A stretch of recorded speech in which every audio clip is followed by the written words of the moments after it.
ज्योतिराव फूले की पुस्तक गुलामगिरी के पिछले एपिसोड में हम इसके छठे भाग को कंप्लीट कर चुके हैं,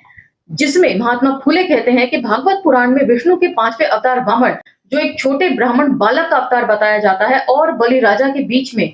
जो भी कहानी भागवत पुराण में लिखी गई है वो सरासर झूठी है।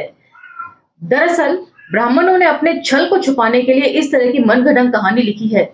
वरना ये कैसे संभव है एक छोटा सा बच्चा आकार में इतना बड़ा हो जाए कि उसके एक पैर से धरती ढक जाए और दूसरे से आकाश,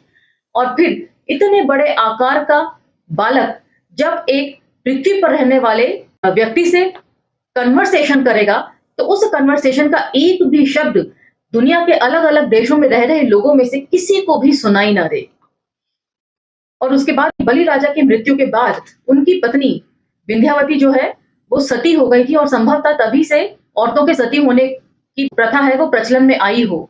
साथ ही बलि राजा के मरने के बाद ब्राह्मणों में दशहरे का त्योहार बड़े जोर शोर से मनाया जाता है। उसके 2 दिन बाद पड़ने वाले भाई दूज के त्योहार का महत्व दरअसल यहाँ के मूल निवासियों के लिए बहुत ज्यादा है,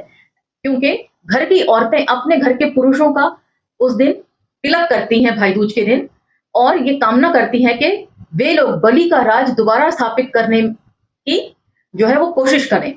इन सब चीजों के ऊपर चर्चा हमने पिछले एपिसोड में कर ली थी। अब हम चर्चा को यहाँ से आगे लेकर चलेंगे और जानेंगे कि आखिर वेदों की उत्पत्ति कैसे हुई, और सबसे इंपॉर्टेंट कि ऐसी कौन सी आवश्यकता आन पड़ी थी कि जनेऊ का आविष्कार करना पड़ा। तो चलिए मेरे साथ। जय भीम, मैं शालिनी और आप देख रहे हैं अंबेडकर नामा।